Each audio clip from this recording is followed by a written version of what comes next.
bounces on you, you activate Spell Shield, it won't drain your mana. And it doesn't actually give mana back to do so. Okay. Yeah, so it's a weird mechanic that I don't know why it works.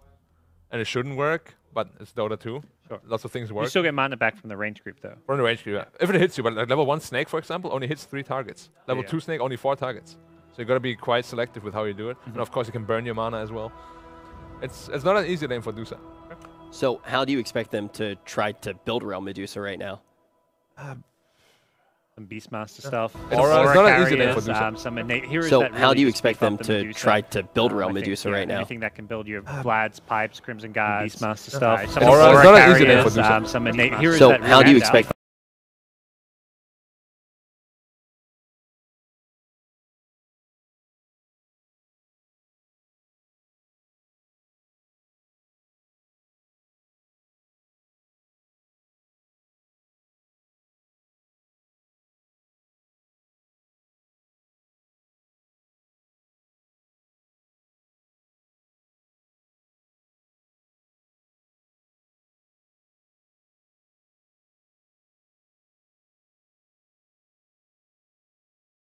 I had to go like.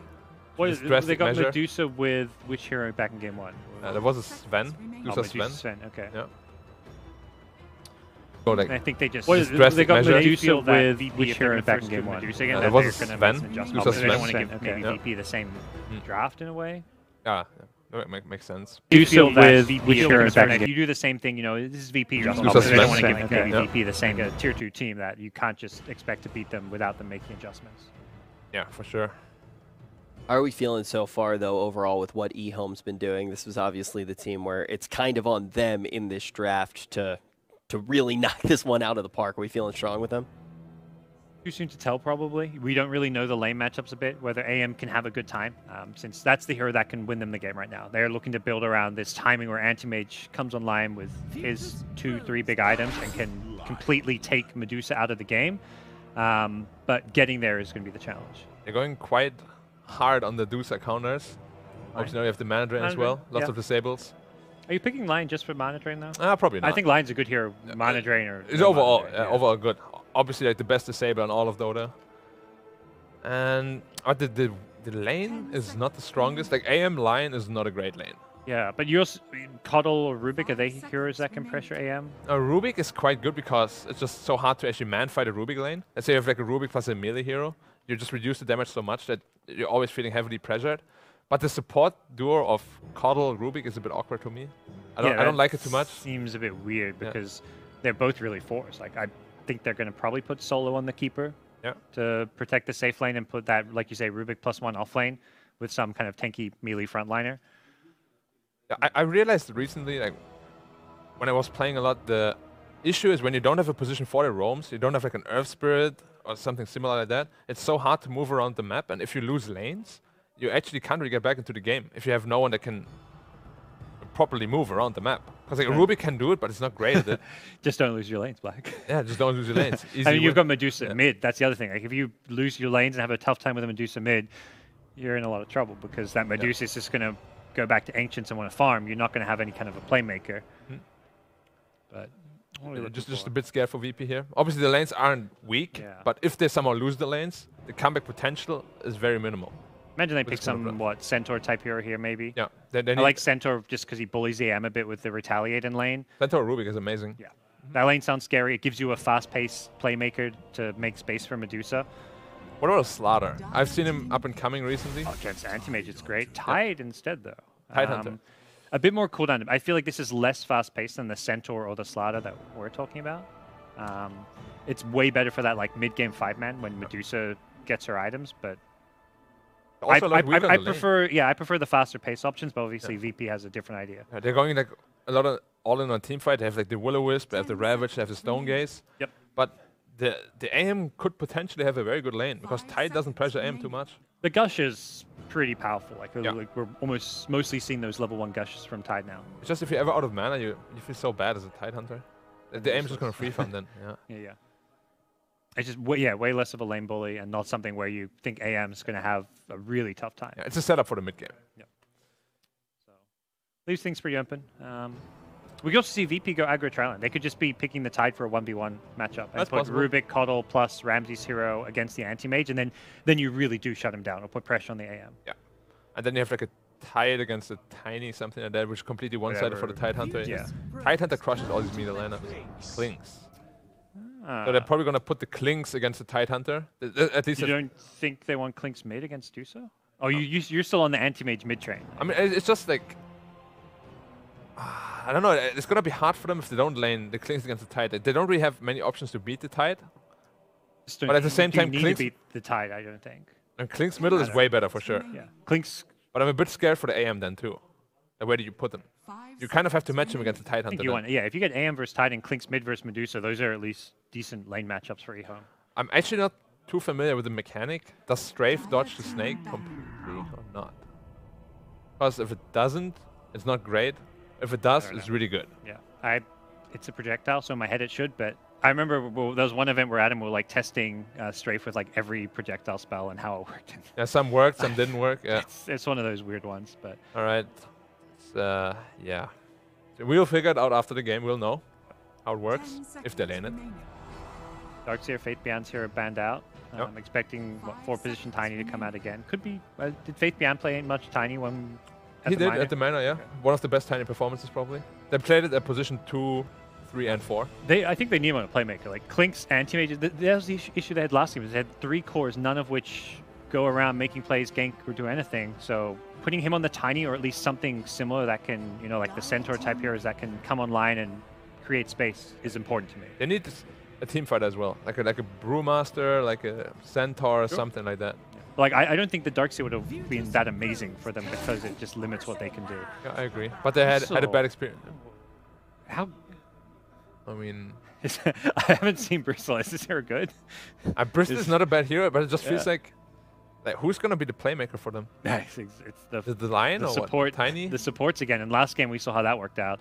It can work out if you have a good start with the lanes, but if your lanes go badly, then the game is just lost because your playmakers are supports, and you need cores to come online if you're playing from What are behind. we looking for Ramses here? Kind of Silver Edge buyer.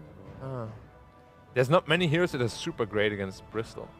Something like a Slark or something. I don't know. The Jug's still there, I think. Yeah, Jug is alright, but there's not Clinks bad. and BB, a bit annoying. I don't think there's a perfect pick for him here. Yeah. They will just have to complement the Medusa. Because if Medusa goes late here, it's going to be very hard for them. I feel like that Bristle is the most surprised I've seen you guys all day. Yeah. I mean, we were looking for like a stunner, a playmaker, and then they pick a Bristol, who is literally the opposite of that. So they go back for the Juggernaut again. How do you like this? I mean, Juggernaut's just a good all-around hero, yeah. Ramses is good on the hero, even though he wasn't that good on game 1, but he's always played a lot of Jug, so... The Bristol is quite good against the Tide though, 1v1. You can definitely play that lane. Okay. Whereas most other heroes really can't. Like you can't put a Tiny against the Tide. Yeah. Not gonna work. You haven't got that great lane partner in the Lich with the Jug, but like Rubik Lift is okay at least. If you're going for that kind of aggro tri lane that we may see. So you're expecting VP to go aggro tri lane against the AM? It seems like we're seeing a lot more tri lanes right now. That to me is where the meta has shifted a bit over the last month or so. Like Gambit really started with some of their Visage tri lanes, and a lot of other teams I think caught on that, tri lanes are maybe coming back a bit. This Bristol could work out really well if they can do like a 2-1-2 or something, because Juggernaut against Bristol is not great. Yeah, but do you think that Bristle is more meant to be 1v1 against Tide? Yeah, I think so. To kind of prepare for the aggro tri lane. That seems one where they're just going to trade farm a bit, or Bristol should at least do not too bad. Yeah. I mean, honestly, this draft is kind of... It's weird. Yeah, it's weird. We need It's to figure different. out who actually is going to be kind of favored just based off the draft. Do want to note, though, our analytics partner throughout the entire weekend is SAP, and now we have the job of actually taking that data and trying to be analytical and trying to figure out who comes out on top of this draft. Who do we actually think is going to be going to take the entire I'm going series here? first? I went first dude, the of last course- 2 times. of No, I course went you're first going last game. Oh, okay. Yeah, But- you did. We've won 1 each. Okay. Yeah. You led me in the right direction, whereas I misled you in game 1. Okay, thank so. you. I think... Wait, we're expecting aggro tri. I don't know. I just don't see it for EHOME. Like, their playmakers are both supports. The blink they got on Tiny is going to come very late. The line is not really going to be in range to do much. If they really... no, I just don't see it. I'm going to go VP. Yeah, we're gonna go VP, 3rd game in a row. Yeah. I think the same reasons where you've got 3 cores who don't make plays. the way it works for EHOME is if those lanes do go well. Like if your Bristle wins his 1v1 against a Tide, or if your lanes go well, your support Tiny suddenly gets a fast Blink Dagger and things should go actually quite smoothly for you. But that's a big if against a team like VP who plays the early game so well. Okay. So now we're in that situation where we're expecting VP to be able to close this out. It is down to the wire here. This will decide this series, and this is going to have a huge impact on all of Group A. We're ready to jump into the action. We got Kyle and Toby to cast all of it. That is right. We are here ready for game number 3. And, well, what a way to draft. What a way to start. What a way to pick a hero 3 times in a row. Ramses, I think he had a request for this. He may have. And shout out to the panel picking VP 3 times in a row. Real brave, guys. Yeah. Real strong analytical skills. And actually, Black going against his anti-mage. Like, what is this? Like, does he not see the power of EHOME? We'll talk about him in a second, because EHOME are 5-man smoking. The Observer Ward down, which means they actually see the Kotl and the Juggernaut both standing on the hill, so they're going to back off from the fight. Really good play by VP, though, to sniff out potential smoke aggression from EHOME. And 2 quick points. So first, I think EHOME actually is a bit of a draft advantage here. It's certainly close, but I bring up something Synderen said. We saw this at the minor as well, this EHOME second pick AM into Adusa first 2. And he's like, you know, I look at this draft, and I think if I know the enemy team is an anti-mage, how do we end up with this? Because Tide and Jug are not traditionally heroes that are very good against an anti-mage. I just don't know how I feel about it. Ramsey's able to claim that top rune, still on the run out. He's got a lot of core stacks on him. That's 4. Yep. Make that 5. And a couple more sprays through the work, so Solo has to start the body block up. No other choice, but it's that bonus damage you're getting from the burning arrows that's just coming in from the Clinks. That does so much work. Solo will fall. The bounty runes ended up being split out 2-2 as well. Yep. And the cool thing about Bristle, so big changes in this last patch. Your strength gain went from 2.2 per level to 2.5, which is pretty significant when you consider the way this hero works. And your back, your Bristle back now functions on towers, which is really important if you ever look to dive. It also gives you that potential bonus Quill Spray a lot easier because the towers do so much damage. And again, you have Clinks and Bristle against Jug. I look at this VP lineup and I feel like, once again, if they don't get out to some early lead, how are you going to utilize this massive team fight of Kotl Tide? I also want to flag, too, just the change-up of the Clinks. A lot of the Clinks that we saw during the minor, Innocence should be okay. A lot of the Clinks we saw in the minor were all cores. Yeah. This one is support. This one is actually being run in combination with the Tiny in the offlane, and it feels almost like a more efficient Zeus. Bringing him into the lanes with just these spamming of searing arrows, forcing Pasha out. And this is 3 Mangoes and Tangos, and Pasha can't stand in the lane anymore. That is really cool, because Clinks, you crush a Tide. You hit so hard on this hero, and I don't actually know if Pasha is going to be able to lane too well against this. I'm surprised, however. I can't believe it's core Tiny support Clinks. I have never seen this before. But they're crushing this Tide. Something new, something different. Just like you can look towards ASD, who leveled up Blink as opposed to leveling up Spell Block. This is what, like, it's, like, I'm fairly certain EHOME have actually already done this during the minor.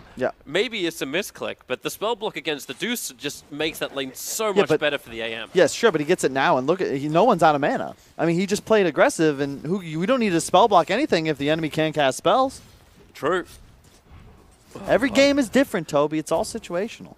Pasha just wants to stay in this lane, but like, how can you be in range to Anchor Smash and stop Faith Beyond from getting like never-ending CS?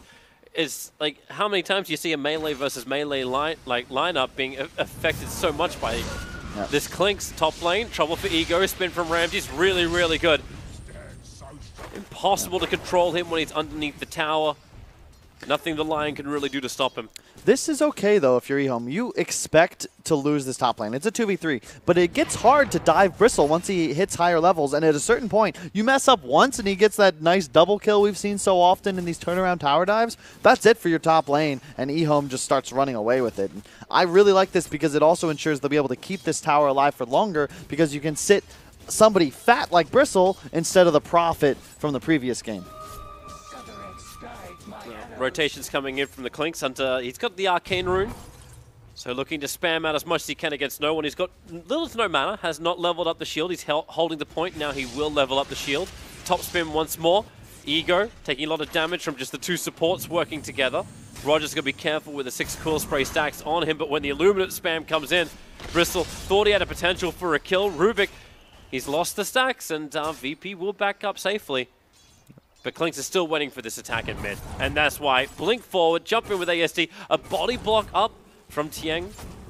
Will not, no, he's back into Invis, and no one has to sit there wondering if he can have a sentry ward. Oh boy, that damage output. And they'll fortify as well. Keeps the top creep wave alive, allowing VP's dive to be even stronger. Innocence is dead once again, and Bristleback has to hide in the tree lines.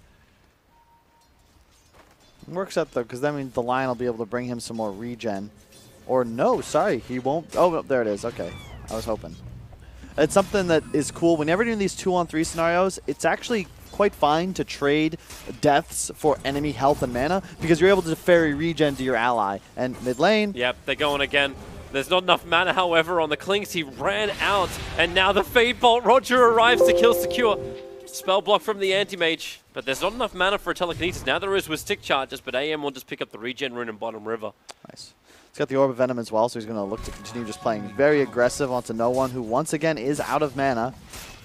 Bottom lane tied, only level 3, Faith Beyond looking to snowball. 24-19, that's effectively almost 30 CS in 5 minutes because of the bonus gold you get on denies now. And it's the speed of the Blink Dagger too. Like I think it was Black who was mentioning on the panel saying like he just didn't know how Faith Beyond would be able to actually reach the Blink Dagger timing that he needed.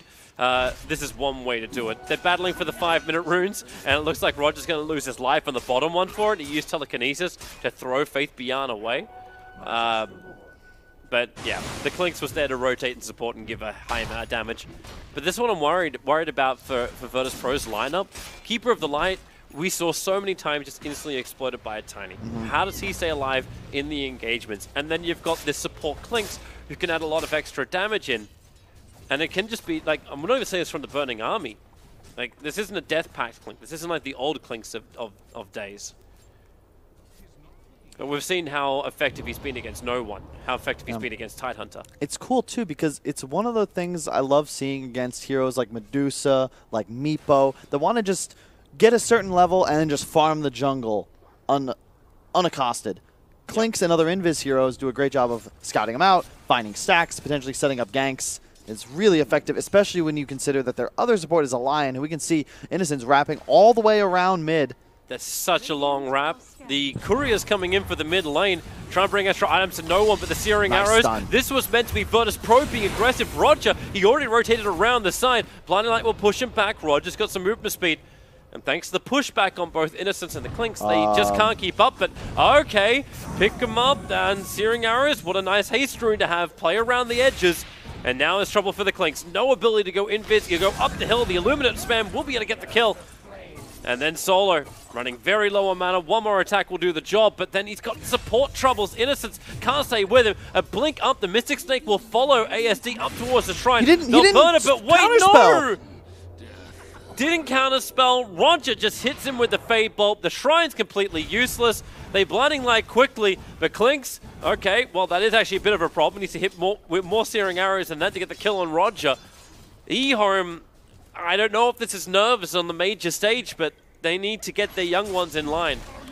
He could have counterspelled the Snake. He could have counterspelled predicting the Rubik once he walked into vision. Ends up feeding away that kill. And I mean, what could have just been a free kill on Roger, he manages to turn into, what was that? Was that 3 kills? They killed everybody, didn't they? I think that was 3. Yeah, Solo, yeah, yep, all 3 died. All 3 died. Well, meantime, though, Faith Beyond gets a solo kill on Pasha bottom, so they get a little something. And you got to hope for a repeat of Game 1 performance from Faith Beyond. They managed to get this kill on Pasha, but Faith Beyond's thrown back by Roger.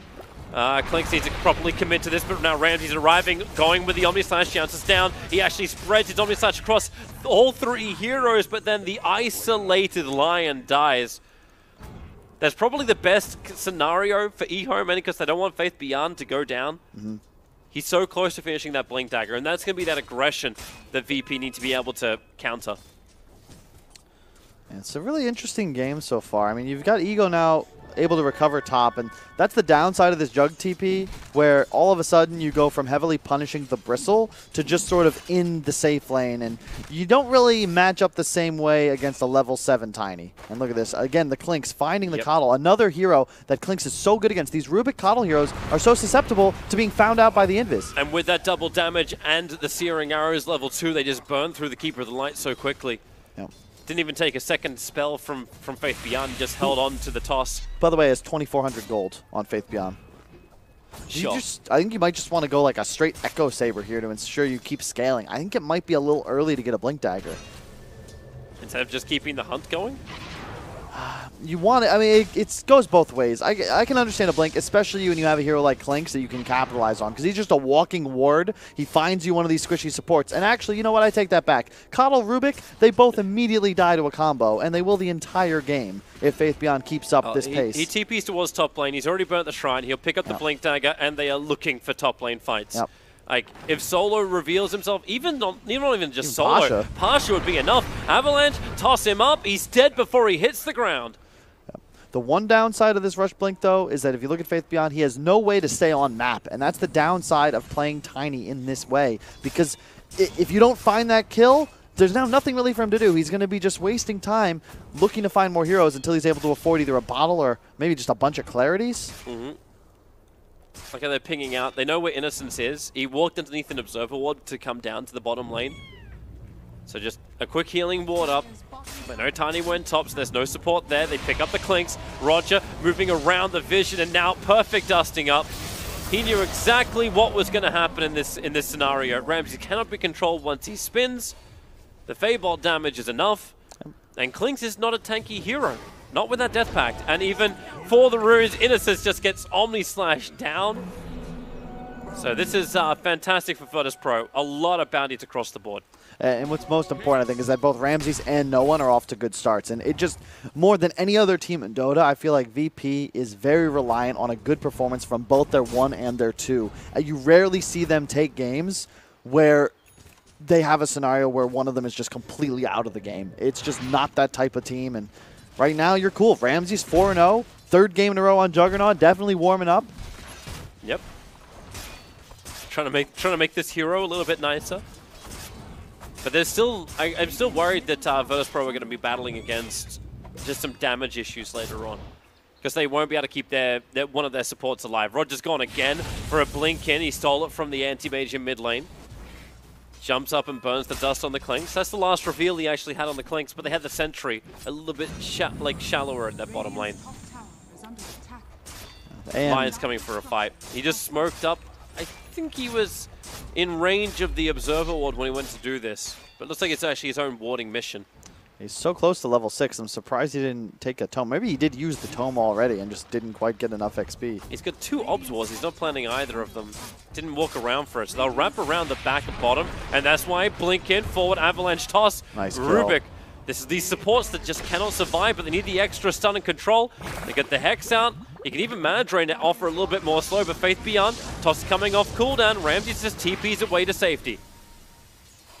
Another cool thing is this new Clinks, remember, he could be played more in this support 4 role because the ultimate is no longer about your auto attacks, but rather just, like, what is it, pseudo Rasta wards that... Yeah, but they don't attack towers, though. That's the downside. Like, they're looking for heroes. They don't look at creep waves. They're looking for heroes. That's another fun steal for Rubik. We've seen Rubik's being played as cores in mid, but so if they give Roger a little bit of space, he can do exactly the same builds as like the normal mids, which is this Yules into Ags. Oh, No One in trouble. Double invis. They have the skeleton army ready. They're right on top of him, and yep, there it comes down. They're all going to focus onto No One. Tries to get away, and maybe the Ignis buys that space. No One turns around quickly, and that's the reason why. Patra is there, clips on 2 for the Ravage. Clinks wants to get away to safety. It will not happen. Roger's there to lend the Feybolt and find himself yet another kill. Until he dies to Faith Beyond. Jump forward. Good tree toss. Combining with the Mana Void. One more attack from ASD will do it. He's got a blink off cooldown in 1 second time. Solo. Oh. He actually tries to juke it, but the range of the blades is enough of ASD. That was a really good positional play by Solo, though. And also, you can see the Searing Arrows, your level of Searing Arrows affects the level of Searing Arrows that your ultimate has. So this support, this support Clink, I guarantee we will see this again before this tournament is over. It's been too long since we had a roaming invis 4 position. Riki and Bounty Hunter Bottom lane. pretty much going out of the meta. Look at the match. Oh, wait. He didn't pop the finger. How did he not think? Oh, it was in the air. He was in the air. He didn't actually hit the target. Faith Beyond did more than enough damage, and now what have you got stolen? It's Earth Spike stolen. Faith Beyond's pushed back, and they'll commit the Omni Slash, and it's Faith Beyond who's the one who goes down to Ramses. It was meant to be the opposite way, and it's a big 6-time streak as well. Now they dive in deeper on top of the mid lane, maybe a little bit too deep from Pasha. But with the support of no one, he has confidence to do this, even without Ravage being available. And if EHOME end up losing this series, I think that play is going to have to be the one we look at under a microscope, because you go from a kill on Ramses and taking his streak to giving away your tinies and a tier 1 bottom. Innocent soul, boy! He just got hit by the set of Prowlers. They'll have enough control now to kill off Ramses, but Innocence will lose his own life for it. And it's going to be the Clinks who gets 807 gold for that kill. But the thing is, you lose nothing as Ramses. You look at his unreliable gold, it's ticking all the way back up from 0 because he purchased that Demon Edge just before he went down. Well, the mid tier 1 tower can potentially be denied. I don't think VP really want to let this happen. Clinks is waiting for the attack, but no one's got enough damage to get through it. And that was even without the double damage rune sitting in top river. And Faith Beyond, well, he's going to jump in. Goodbye support. This is just why Tiny is picked time and time again by the Chinese teams. They can delete the support before the fights begin. The Ignis, but then the Burning Army. Clinks gets it out. And Virtus.pro, they want to try and deal with this. But at the same time, the Clinks just on the edge of the river. The Ignis, Faith Beyond, another great avalanche toss. Pasha stunned up for too long, could not get the gush out, and Ravage was on cooldown for too long as well. Whoa. Meanwhile, Anti-Mage using mana void his, farm? mana voiding a creep to farm that stack a little faster. All right. Well, bounties are up for 15 minutes. VP, they go in to try and take Roshan. With that double damage of Medusa, they are enabled to do so. I like the way VP is playing this. They need to ensure they maintain aggression on the map. You've got to be afraid of the EHOME lineup scaling into the late game, especially when you consider your cores Reduce a Jug up against this Anti-Mage. It's questionable. I feel like EHOME's been a bit off. I think VP certainly has been the better team in this series. They were just heavily outdrafted in that first game. But EHOME definitely can win this, but it's just tough. When your best player, Faith Beyond, is all of a sudden on this just hunt. All he can do is hunt. Yep. He's not been farming since he picked up this Blink Dagger, and that just scares me for this team. Hello. Oh, they see you. Yeah, wait, how did he take... He was out of range at the mid-tower. There's no sentry ward around yet. Yeah, Clinks will take... they saw Tiny walk down the low ground. Okay. I saw an arrow fly out to Clinks and actually connected onto Clinks when he's inside of Skeleton Wall. Okay, I'm just going to put that down. Spidey senses? Maybe. Lion, dead. Doesn't even try and turn around. He had no Hex and Stun left available. So a very quick death for him. Way too many times is Ramsey just finding these support pickups against Innocence. We were talking about Faith Beyond being ineffective, but bear in mind, the Tidehunter of Pasha, he's just been following around his Medusa. He's got the Vlads, and it's nice, but this hero is not going to be scaling anytime soon. He's just going to be a Ravage in these team fights. They're going to go up. They are definitely going to go up. 5 heroes together. Aegis the Immortal on the Juggernaut. And that's why the Clinks in the backline position. It's a good sentry ward. They actually see Clinks in the back lines, so they pick him up and throw him down. But Faith Beyond goes after Rubik, but his 6 charges keep him alive, and the Ravage creates more space. Clinks is down, and Faith Beyond's caught on the wrong side of the tracks. Same thing could probably be said about the Juggernaut, but he's under the cover of the Ignis, so goodbye Innocence. He will fall. He gives over his Hex. That's going to be problematic for anyone that wants to jump in.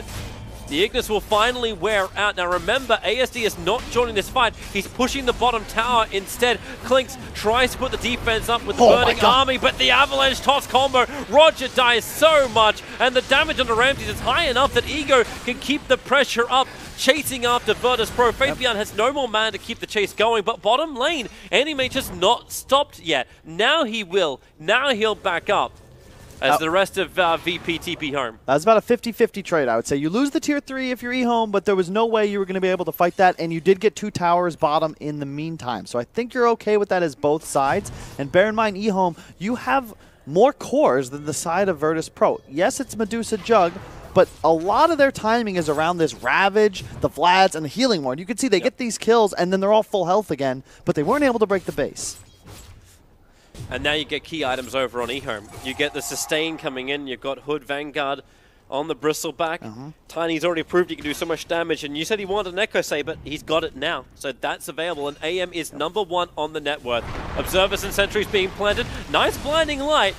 Solo will survive on 80 HP, a miss uphill as well. Sure, you'll take every bit of luck you got.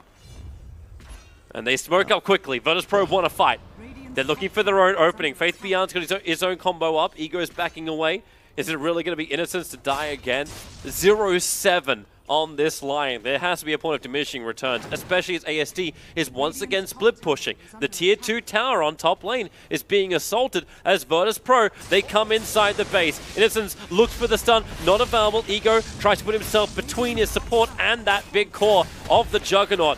The range rack's already down, and Animage is pushing high ground once again. If they can keep their melee racks alive right now, EHOME will be very happy. The core sprays are starting to stack up, and the backlines, there's your jump in. The Burning Army does the work as Rubik will fall. The melee racks has gone down, but now into the Omni Slash. Bristleback pulls Juggernaut in very, very deep, but then he also TPs away during the middle of his Omni Slash. And spun? And spun out, so there was no stun available. We must be seeing something different. Coddle's going to go down as EHOME at least managed to catch something out of this. They almost killed off the tier 3 tower up on top, but seriously, hey, what are we looking at? I have no idea what happened. All I can talk about is what I know, and that's EHOME. Yes, they lose a Rex here. I'm not saying this is good for them, but this is what I think demonstrates that they are a team that's better than people expect, because they recognize we can't win a fight here. So, great teams, it's not about just capitalizing on your opportunities, it's limiting the damage. They know they're going to lose this Rax, but they get so much damage on that tier 3 top, and they get towers. That gold disparity didn't really shift, and they're still in a position where they can win this game. That next Roche fight is going to be everything. They're hunting the Clinks, and perfectly found by Roger. They knew it because he took the 20-minute bounty rune. And Clinks, he'll go in Viz once again, but he will not survive for long enough for the dust to wear off. And if I've got one criticism for Solo, it's that he's far too trigger happy when it comes to popping those smokes. I saw him use one when they went for that original tier 3 push. He just used it as they walked up high ground. And then they used another one to just get to the base for that push.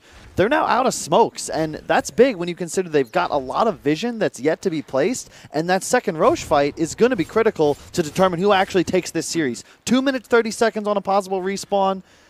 That's going to be what it comes down to. What's the AM got? Manta finished, Basher next. He's looking strong. He's looking to be full late game guy. Yeah, I told you, man, like he's #1 net worth because he's farming all the side lanes. No one else in EHOME is actually finding this cash.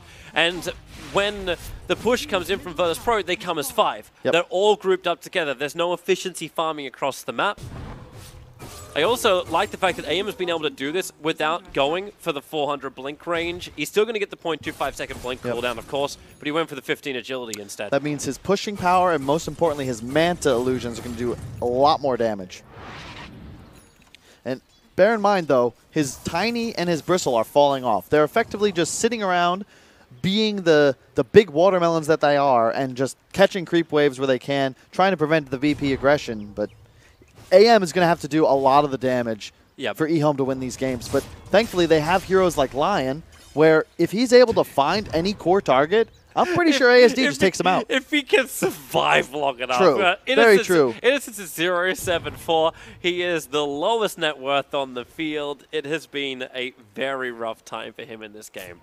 I don't actually think I've seen a single finger. I think he won. He's got no bonus damage, though, which is... Yeah. That's rough. Yeah. That's meant to be like the new OP thing that you can run around with. The plus 50 bonus damage every single time there's a kill within 3 seconds of your Finger of Death hitting a target. Yeah. And VP smoke again into this bottom lane. That has to be their last one. I've seen 3 now in the last 3 or 4 minutes, and I can't imagine they've got any more hidden away somewhere. I don't know if we actually have that in the layer of stuff. If we have... oh, okay, Clinks tries to go for the solo kill over on Roger, puts the Burning Army down. Faith Beyond was a little bit too late to try and help out. Yeah. That would be nice. They're bringing support in. Juggernaut, okay. Began his TP out. They just want to run out. Blink forward by Pasha. And now Avalanche creates a little bit more space. I mean, it's all just, you're talking about space. ASD is loving this. He is just constantly shoving anywhere that he can. And look at the wards now that EHOME have placed. They've got one defensive. They know that chances are VP is going to look to make plays around this tier 2 bottom. They get that ward solo had placed as well. Yep, that's the Observer Sentry. Yep. Like, if it wasn't for that, ASD probably would have just blinked himself away to go farm up a little bit shallower in his own area. But now they use Clinks. It almost feels like Clinks is also being used as like a bounty hunter. Yeah, like, that's what he is. Yep. That's pretty much what the hero is, but he's got more team fight. He's going to have a defusal finished soon. And obviously there's no track, but I mean, you can kind of track him, you just follow him around. Roshan's in 4 seconds. If they're aware of this, Keeper's light into the trees. Like, they don't even want to fight the Anti-Mage, because how do you do it? He's got Spell Block, he's got Mana Style Dodge. They don't have anywhere near enough lockdown for this, but with Roshan up, we now have a center point. EHOME scout out the fact that he's alive. And it's so hard to kill him because look at the amount, like, what are the stuns you have? Yeah, sure, you have a Rubik, but you always have to be afraid of getting counterspelled. Not to mention, like, the only way to safely stun kill AM is a Ravage into Juggled, because that's another spell that can be counterspelled. And I don't think you want to give any mage an Omni Slash and waste your own cooldown. Yeah, you don't want that. Animage's going to push in the top lane once again. So yeah, the TPs have to come back, and it's Ramses. Like, their global presence just doesn't exist. This Animage is just running all the side lanes so well. It's a great performance. And you can see, as soon as he recognizes that he's forced Ramses into the top area of the map, he sweeps, he shrines, he kills this camp, and now he's going to control those bottom bounty runes. And it's just such a good job. He's keeping VP hemmed in on their side of the map. Maybe the reason, too, why VP are coming out. Like, Pasha is the one coming in for these 25-minute bounty runes. But then again, the rest of his team was with him, and now they've backed off. So he'll be there for the rune. Ooh, that's a quick time for Pasha. And then he taunts as he rolls away. They saw him coming in there, and they knew he was alone. You've got to assume VP's out of smokes. We've seen so many of them. I'm very surprised they weren't a little more aggressive there.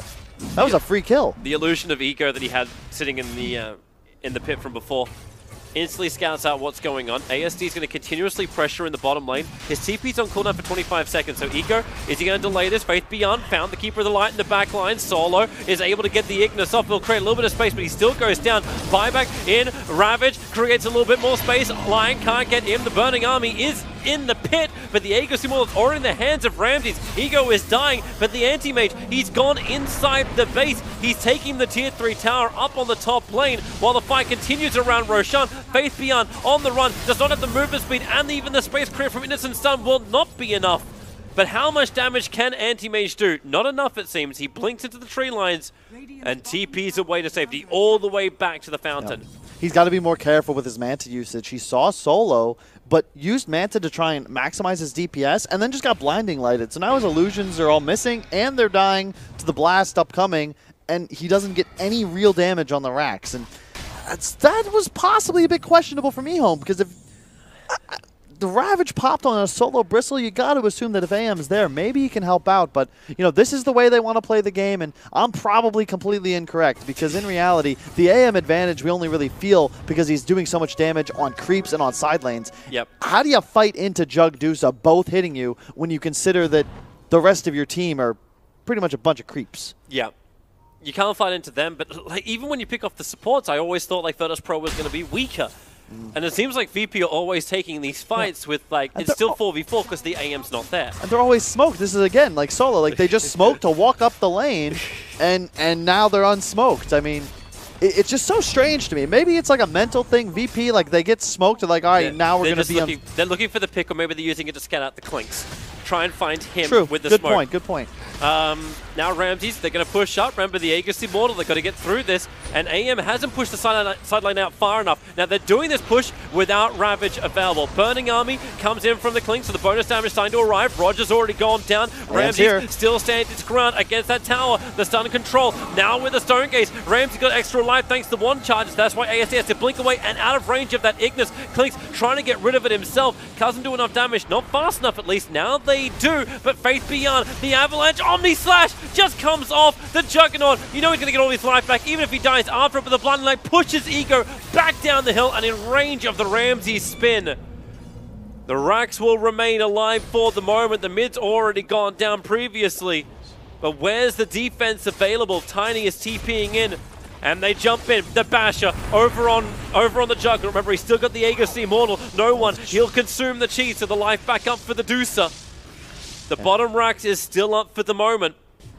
And it looks like they're going to be safe about this. VP's backing out. Yeah, AM's running into a lot of mana issues. He's forced to spam Blink Counterspell so much he wasn't able to get that Mana Void off in the Deucer before the cheese was popped. They're going to make a beeline now for that top DD, it looks like, on the side of Virtus Pro. You don't have Aegis any longer, but both cores suffering because they've both purchased a Butterfly, thus they aren't really able to deal too much damage to each other. Looks like they might conserve this double damage and maybe wait for Ravage. Ravage is up. They've got the Blink. I fear for the Bristleback, though. I don't know if I agree with his item decisions because he's got absolutely no armor outside of the +5 from the Crimson Guard. No, he's trying to pick it up now. Yeah. I feel like a casual medallion could have been so sick for him this game.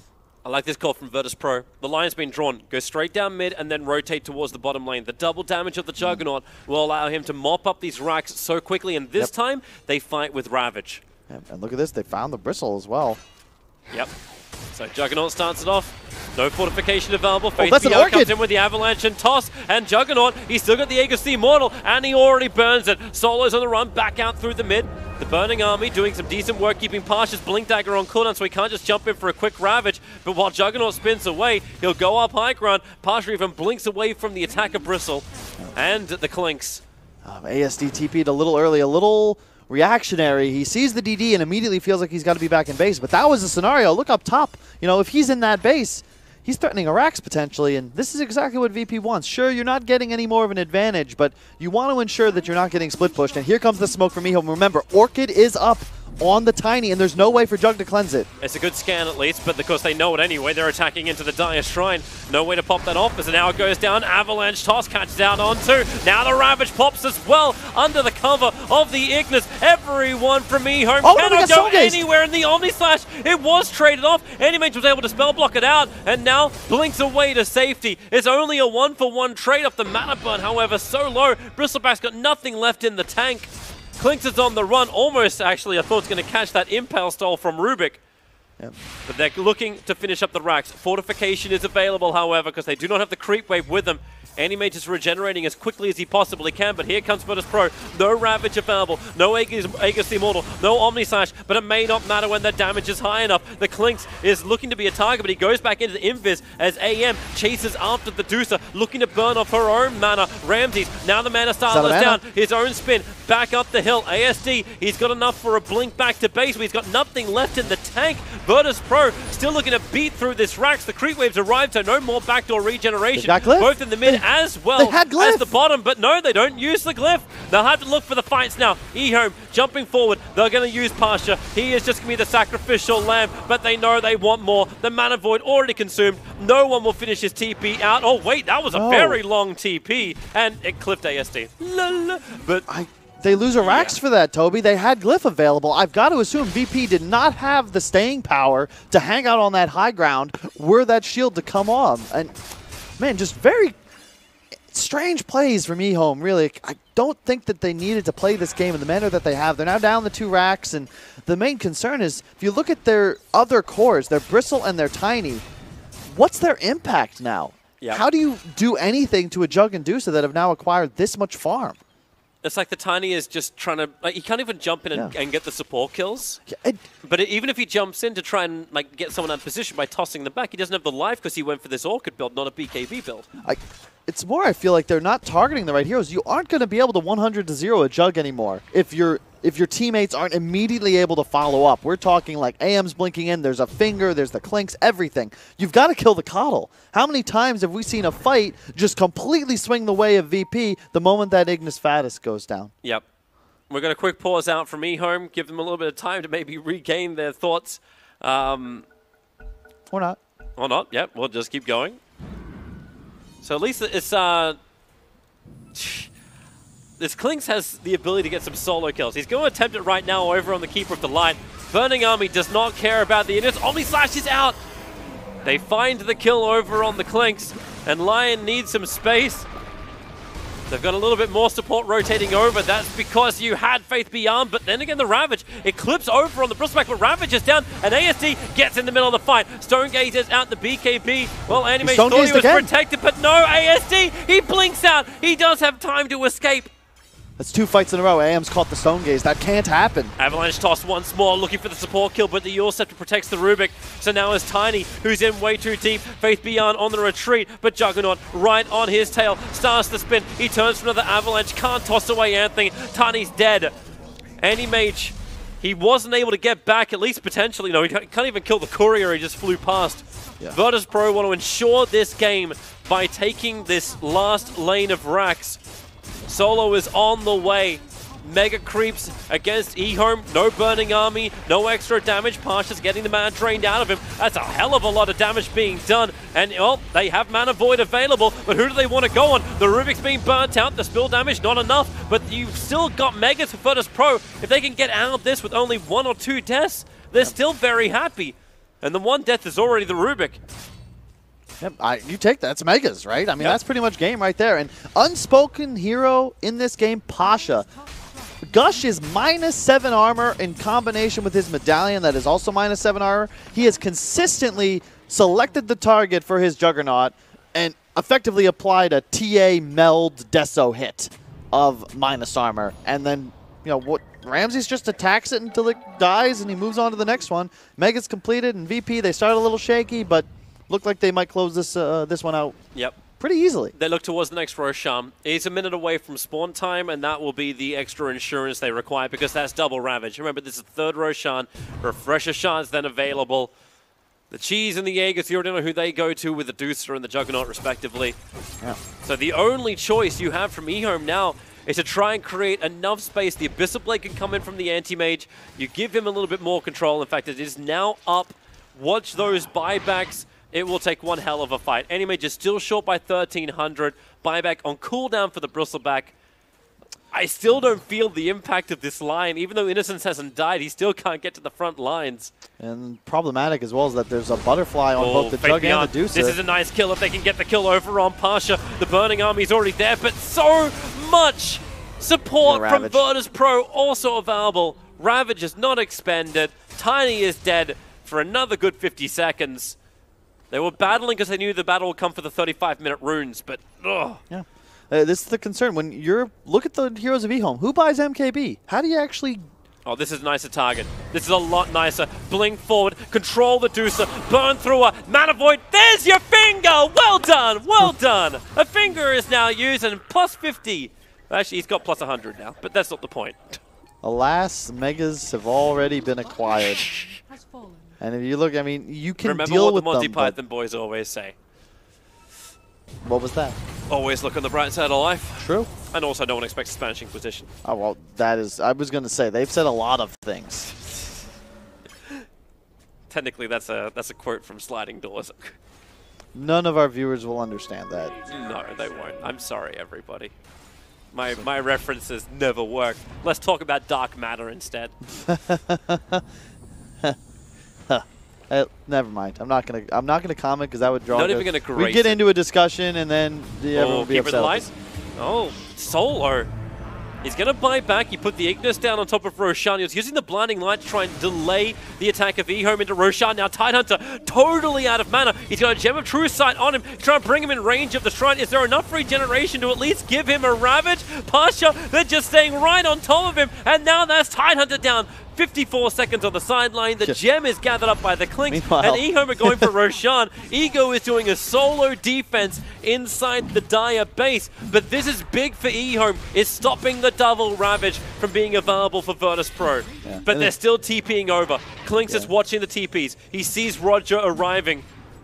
Yeah, in the meantime, Bristleback just playing line wars. In he goes. Juggernaut instantly stunned up, but they go for the fight. They don't look to finish up Roshan. Innocence, he'll be the only one that cops the Omni Slash. And now no one with the Stone Gaze under the Burning Army. They're looking to fight. That really does almost no damage. Ramsey will just spin and run back over. Abyssal Blaze stuns out. You can say goodbye to your Keeper of the Light. In the meantime, in the base, still Bristleback against numerous creeps. ASD's going to try and finish this. Klinks is buying back. I think he's got enough time. He's going to pick up the Aegis quickly and then everything else that comes along with it. Item management as Juggernaut. He got in close, lost all of his mana, jumping forward with the Aegis match. Anti-Mage, get the hell out of there. He's got the Aegis, the Immortal. Switch the cheese in. Yep, he'll do exactly that. They're holding the Ravage for the moment. He's short of the mana, so another jump forward from the Anti-Mage. Damn, he takes so much damage so quickly, but with the help from Klinks and Lion, they drain out the mana of the Medusa, and now it's no one. He'll take the fall. No buyback for a minute and a half. Of course, you can keep up in the top corner of the screen if you wanted the Bristleback, who's just never-ending defense of the base. He is the wall they built to keep Radiant out. The tier 4 tower somehow is barely alive.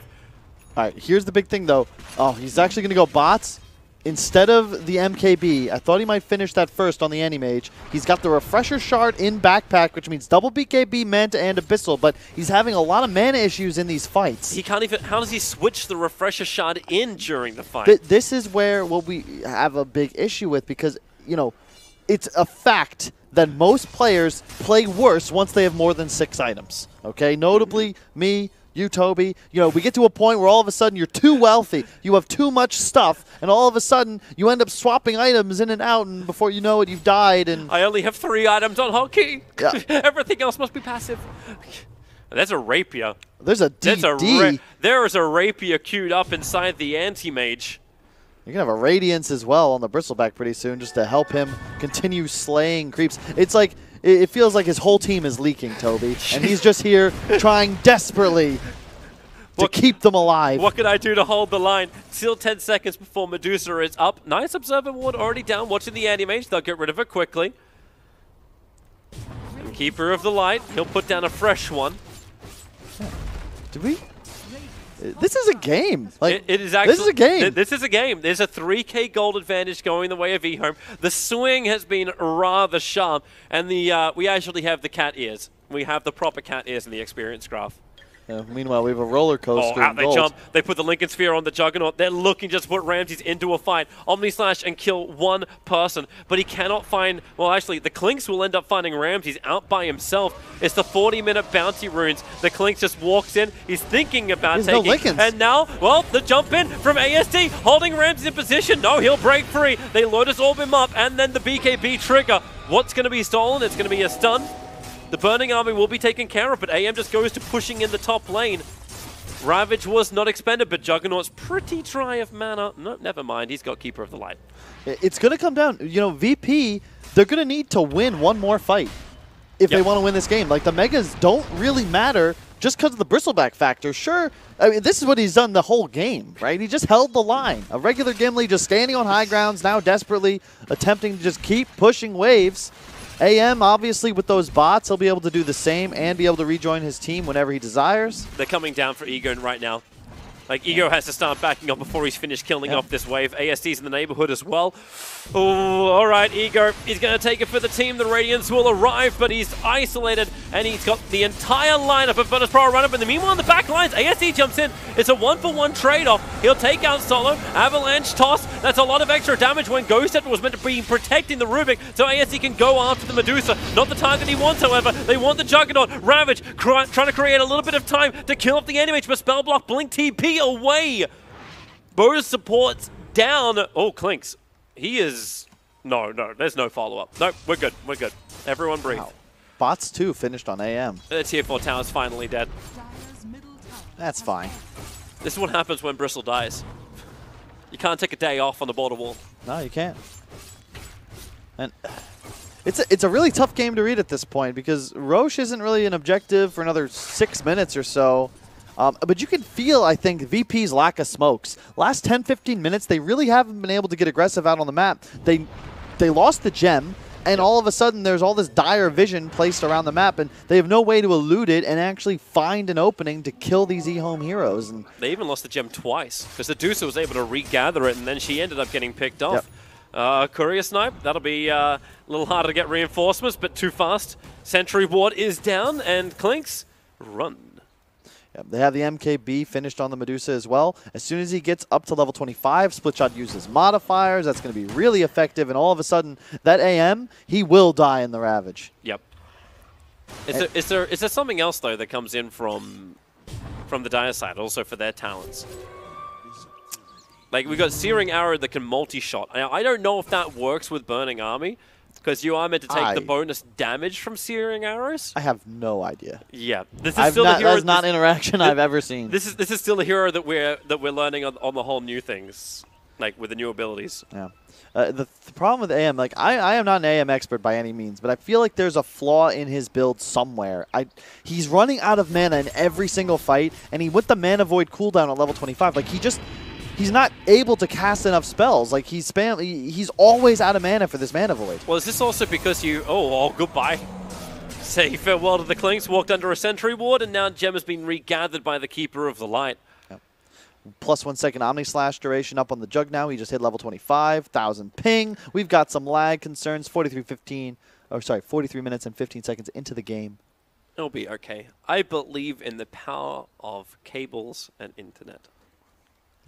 It's cool. It's been a cool game. You know, this is a game 3, I think, deserving of these two teams and what they've done so far. We had 2 stomps, one each. Oh, this is Kroll putting up this. This is like all the dead marks for the average net worth of Lion in this patch. I mean, he had a rough start. Okay? It was real rough, and he's never had what most Lions get, which is this like kill secure on Finger of Death. I mean, 2 stacks at 43 minutes is not what you're looking for as a Lion. No, and I just find it difficult to see EHOME winning engagements without a mistake from VP, because they have 3 different ways to reset fights. They've got the Coddle, Faddis, they've got the Ravage, they've got the Deuce ult. And the Deuce ult specifically can just be used to deny the Anti-Mage's BKB, which is now only way down to 7 seconds. Yep. How does AM actually deal enough damage? He's buying an MKB. What does he replace? Yeah, like he can't swap out the Mandate style because he kind of needs that too. Yep. And he can't remove the Battle Fury because they're up against Megas. He needs to have his cleave. So the MKB is completed. Like, unless he wants to switch out his BTs. That's gotta be it. That's the only other thing. And just backpack it. Backpack the BTs. But then he's going to be really sad he didn't get that extra blink range. It's just a tough game. EHOME, it's just really difficult for either team to make things happen. I think VP is making the right move here. Their lanes are in a pretty good position, and now it's just time to walk up the high ground and dare EHOME to make something happen, because there's no buyback on Clinks. This is a 4-on-5. Keep in mind that they do still have the cheese. So Tani is still walking around with the cheese from the last Roshan. So there's some level of like item advantage that does come from Roshan in the next fight. I suppose. I think VP could capitalize on their lead they have here, though. I understand being a little hesitant, but you already got that big pick-off. Yeah. And if they were keeping a timer, they'd know his buyback is still on cooldown. They do grab the Illusion Rune, though. That'll ensure that multiple lanes are going to be pushed. This isn't bad. Like, VP, you're in a position, I think they're still winning this game 95 to 99% of the time. It's just don't make that big critical error that throws the game. They're coming in. Ego knows his job. Defend the mid lane up against the Megas. They've already burnt the Crimson Guard as well. Remember, that is going to be protecting the Dire Ancient. That Mystic Snake, man. Holy crap, it's still so much they mana. should jump in. And the follow-up stun. Great double stun. Actually connecting onto the Titan, but the Ignis pulls them in with a Ravage connection. Ramses just hits the perfect up back line. Omni Slash. And now they want the big kill. If they can bring down the tank, if they can bring down the Bristleback, they can break through, but there's not enough heroes left. It's Solo and Ramses on the retreat. Innocence actually has a Blink Dagger, moves forward, gains the stun, and they'll burn through the life of the Juggernaut. 4 heroes down, the Dire Ancient alive, and Virtus Pro, they pushed the issue, but did they push too hard? I fear there's some tearage. I don't... They went for the right target. EHOME, they've given up on trying to kill Ramses at the start of fights. Just go for the Medusa, because he's the only thing that can stop BKB targets from slaughtering his team. And if you just go straight for him, you can see he exploded. They used everything. And AM, thanks to that BKB protection, he's able to just completely ignore everything else that VP throws at him and gets the Mana Void off to finish. I actually cannot believe Lion was the only one who had to buy back from EHOME, and they didn't even use the cheese that's on Faith Beyond. Like... They have the gold lead now, but and now in a minute and 20 seconds, Roshan's going to spawn up. Bear in mind, it's still Megas. It's still Megas. It's still Megas. Yep. You're in a position. I think that was the first mistake of VP. If they make 1 or 2 more, they will lose this game. EHOME, though, for the last 10-15 minutes, they've been that one miscue away from certainly watching their throne die. And we see old school Tiny beat the crap out of buildings. Yeah. Gotta remember, he's really good at doing that. Yeah, but, oh, man. 55% mana steal on the Mystic Snake, by the way. We're wondering why Bristle and Tiny and AM always seem to be out of mana. Well, they catch one snake and it's very grim existence. So do we have any new items that actually get picked up? Because we were looking at a potential Rapier in the quick buy of the Anti-Mage. So far, he hasn't done it. He's just finished the MKB and keeping it in the backpack. But he's still got 7.6k gold. We're going to reach, like, Moonshard consume time. Yep. There's 5.6k on a Tiny who's still got it. He's definitely got an item slot. That cheese doesn't have to sit there. Bristle or Tiny has to buy AC. One of them has to. You've got enough gold on the Tiny, and Bristle does as well if he uses that plate mail for the Assault Cuirass, not the Lotus Orb, which I feel like you've just got to buy AC in this game. It's so big. Both teams have 3 cores solely reliant on physical damage. I think that AC could turn the tide. Well, Roshan's up. The big man spawns. Both teams haven't scouted him just yet. But look at the Anti-Mage pushing in the top lane. Blinks into the trees and then just TP's out. But he's coming back onto Faith Beyond. VP, I think you want Medusa to farm a bit more. He still doesn't have that level 25 talent and 6k gold and a magic wand still slotted. Yeah, he is not peaked. Someone give this guy a tome. Faith Beyond's they've waiting. got vision. They've the got vision. Going to break Burning Army up the hillside with the Avalanche through to the back lines looking for solo. The Ignis on the Graves position, but the Stone Gaze is really good. Lion dies instantly, but the Anti-Mage, they drop him. He has to buy back. There's no other choice. Tiny will die as well. They're looking over towards Roshan. Rod just scouts it out. Maybe he can get a solo kill from Klinks onto this Rubik. He's got the Gem of True Sight. Roshan starting up. There's the AM buyback. Just so much gold saved up on the side of EHOME. Wait, he had a TP scroll, so he TP'd to the front of the Ancient.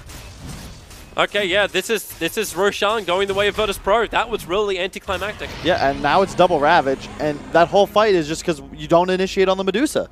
He just pops Stone Gaze. AM catches the lift, doesn't get the BKB off, he's just dead. You cannot catch a stun as Anti-Mage in this game. You're far too squishy, and it's the big issue with the hero. If you're not able to take out that Dusa right away, I don't think you can teamfight it into the Virtus Pro lineup, ever. And I strongly disagree with the holding of so much gold on the Bristle and the Tiny. They were both 6k plus in that engagement. If they push really quickly, the Anti-Mage can't get back in time. He just BT towards the top lane. They pinged it out really quickly. He's got 30 seconds where his BTs are on cooldown. So no one just has to run forward and start the attack. The creep wave's coming in with them. So yep, okay, Mystic Snake will bounce mana both between Ego and no one. Anti-Mage has returned to the fight. They start on the Dusa, but then the Ravage will connect. That is number 1. He actually doesn't have the refresh shard. Actually, it was number 2 when you think about it. Anti-Mage is dead. GG, well played. It is all the way of Virtus Pro. EHOME really starting to crack under some high-pressure moments. And allows Virtus Pro to just push through. It wasn't by much that they took this game. Yep, for sure. Dota's a game of inches and seconds. So much comes back to that initial failed kill on the Juggernaut and the lack of glyph on that second bottom racks when it went down. EHOME, they played a great game. I really think that these two teams are both going to be top 8 at this tournament. And very impressive performance. Great job to VP bouncing back after that really rough game 1. Yeah, they needed that. So Virtus Pro will take the victory. We'll head to our panel before we go into our next series. And what a series it was as well. And to break it all down, we got Gods and Black. I mean, it starts out with a stomp. Then we get a stomp on the other side, and now we get that in our final game, and it definitely goes the distance. It was something. It was, Mega Creep Dota. They held on for so long, Black. Well, not that long. Did you ever believe? 15 minutes? I didn't. No belief from him at all. No, the problem is... Zero belief? How do you beat a little bit? Jack Medusa late game? I mean, yeah, you have AM, but it's rough. Let's actually talk about what we saw in the draft as well. I feel like that was the main thing that we were starting to talk about. We can start with that AM pick. AM was, that's the hero they built around. They first 2 pick as Medusa response. I think the issue was, as the game dragged on, AM's this hero that doesn't really want to go into this super late game as the only carry against a lineup with 2 carries. Yeah, AM counters Medusa, but there's a Medusa and a Jug. So they had options, they had multiple answers. Yeah, that's why we said in the draft it's very important that the Medusa actually gets like another semi-carry in the team, like the Juggernaut, that can actually deal damage in the late game too, because Dusa late game alone won't cut it. And we see here now, it's the same thing with the anti-mage. You can't be a single like carry anti-mage in late game. And obviously the Bristol and Clinks picks. Jeez, they were rough. What is the support Clinks? I've seen it all today. That. I mean, yeah. What about that hero's toolkit says support? I mean, we said in the draft it's good against Titan lane, but I didn't mean it that way. Yeah, it's good in lane. You play him as a core against the Titan lane. Yeah, exactly. I have no idea what those. Yeah. What the point of the Bristle Clinks lane was. Yeah. Didn't spell shield here. He doesn't like spell shield. He didn't use it many times. Just like a minor. So what I'm hearing is, like game 1, if you were the Jug against Darkseer, they would have won. In this game, if you were the anti-mage, they would have won. I would have died one last time. Okay. I don't know if I would have won. I would have died one last time. Okay. We can start actually taking a bigger look though now, because this is the group's really shaping up already. We're about halfway through the day once we jump into this next series, and now TNC versus VP is going to be our next matchup. And we also know that kind of going to have their backs against the wall in the group is going to be EHOME, and we can start to figure out where these teams really do fall in the group, because obviously we said that this was the matchup of the 2 top dogs in the group. EHOME and VP, definitely 2 of our favorite teams. After seeing their performance here, where do you think they actually do sit in the rest of the group? You want to go first? I don't know. VP, not the most dominant of openings for them. It wasn't a convincing series by any means. Game 3 was kind of convincing me at the same time. The way it took them so long to end the game and play it out wasn't very VPS. I expected a bit more from them too. On the other hand, EHOME kind of, I feel, defeated themselves. With Game 2 and Game 3, they had like, I don't know what these drafts are and why you would draft it. Yeah, Tusker Drow and then some, Clinks Bristle. It's definitely out there, but we are on this kind of unexplored patch in a way where I feel like some teams are still trying to just truly figure out just how good certain things are. I don't think support Clinks is something that should be tried at all, but... Not here, at least.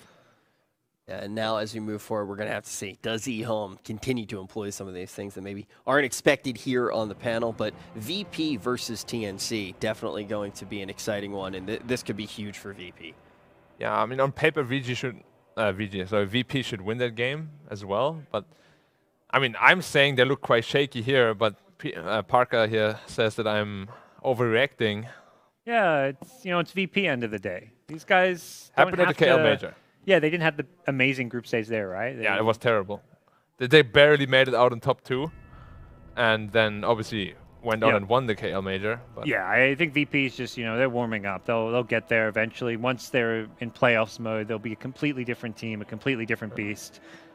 I don't think VP fans out there need to worry at all about this series not being as convincing as VP are used to maybe seeing. Convincing or not, they did what they needed to do, right? They have that TNC matchup now. Obviously, we already talked about TNC, and this was kind of a squad where we had a lot of questions on the panel, not quite sure what we're actually going to see from them, but they have managed to take that victory off this stream. I know that there are other streams going on, guys. If you want to see any of the matchups, you can hop on. There are a bunch of streams going on, and you can watch every single matchup go down. We're going to be focusing here on Group A for the remainder of the day, but TNC versus VP now on a collision course. Yeah, TNC 2-0 Chaos is not really unexpected. Chaos, as we said, they're kind of like a wild card. They can do really well, or they can just like drop out of a tournament really early. This time didn't really work out for them. It's good news for TNC. They're missing their captain Cuckoo, but they're still out here playing good Dota. It looked like both games were very convincing. One game they had an RML TA, which is a bit of a throwback. It's kind of something we haven't seen much TA on this patch. The other game they had a Magnus PA, which we saw a ton of on this patch, and then it kind of fell off a bit as those heroes got nerfed and also got figured out a bit. But I think TNC's a team with probably some of the highest individual talent in this entire tournament. Their 2 core players, Gabby and RML, are insanely good. Yeah, no disrespect to anyone, but sometimes a standard might even make your team better than it was before. Happened. Well, when did it happen, Black? Well, do tell. Some people might say it happened to NIP. Oh yeah? Would you say? That, would you say that? That Mind Control. Are you one of those people? I think Mind Control is just like the best player in the world, probably. So I think he's in. I think any team would be happy having him. He just offers way too much. No, but I'm not taking any case in particular. I'm just saying, sometimes it happens at a stand-in. Just, just is it like a fresh start for a team, basically. It's why teams make roster changes when things aren't going well often. So. And obviously, it's not a roster change they're making. It's just like a new, fresh wind they get kind of like forced upon them. But, it can help our teams a lot. And TNC, they already won a qualifier before this. I think ESL Katowice or something. Okay. So Yeah. you think his standing can make him even better? Yeah, I mean, they're looking really good. And coming into this tournament, obviously they have a lot to prove, but... Armel is one of the few guys I've seen actually go toe-to-toe with no one, made an come out on top sometimes. In matchups maybe he shouldn't, or I remember the TA versus Lina days, I think he played both sides of it and won 2 games in a row against mid lane against no one. So, I mean, Armel is a beast. Yeah, I love watching him play against VP for that very reason, because those 2 mid laners are probably 2 of the most mechanical mid players in the game, alongside maybe like a Sumail or someone. Yeah, I mean, there's like a couple like more, like maybe all these people. There's lots of them, lots of talents out there. I'd say these guys are above like the maybes. I think they're on their whole nother level. Oh really? Yeah, I think so. I mean, I'm not gonna agree or disagree here. I'm gonna let the results talk later on in the tournament. Sure. I'll be honest. Not too many risky moves coming out here on the analyst desk. You've predicted so far the favorite in the matchup 3 times in a row. Yeah. Now you're not going to take any huge risks here. Come on, Black. Dude, I'm a huge maybe fan, so I can't down talk him. Okay. Like for me, maybe he's legit. He might even be as good as me. Really? Yeah. Wow, that is a huge compliment. And as we know, I'm like the top of the scale. Yeah, so. yeah. You've reminded me several times throughout the day. You Don't forget. Certainly have. It's a long tournament. Lots of chances to remind you. Don't worry. Yeah, I'm sure we're gonna have more than enough time to talk to Support each other. Clinks. Look at the 38k damage. Where was the damage? Where was the? Okay, it's not damage, but I did not see an impact. Tianming, I don't know. It accumulated throughout the game. Like It's just his ultimates in team fights hitting people. Hitting probably for like 50 damage. Yeah, I don't know. I'd be interested to see the Dota buff numbers on that to see exactly where that damage came from. But end of the day, the support Clinks didn't feel that impactful, even with all that damage there. It feels like one of those games where it's like, oh Zeus, I got all this damage, guys. Look at me go. Well, yeah, you're gonna do that. Yeah, you didn't seem too stoked with that throughout the entirety of the match.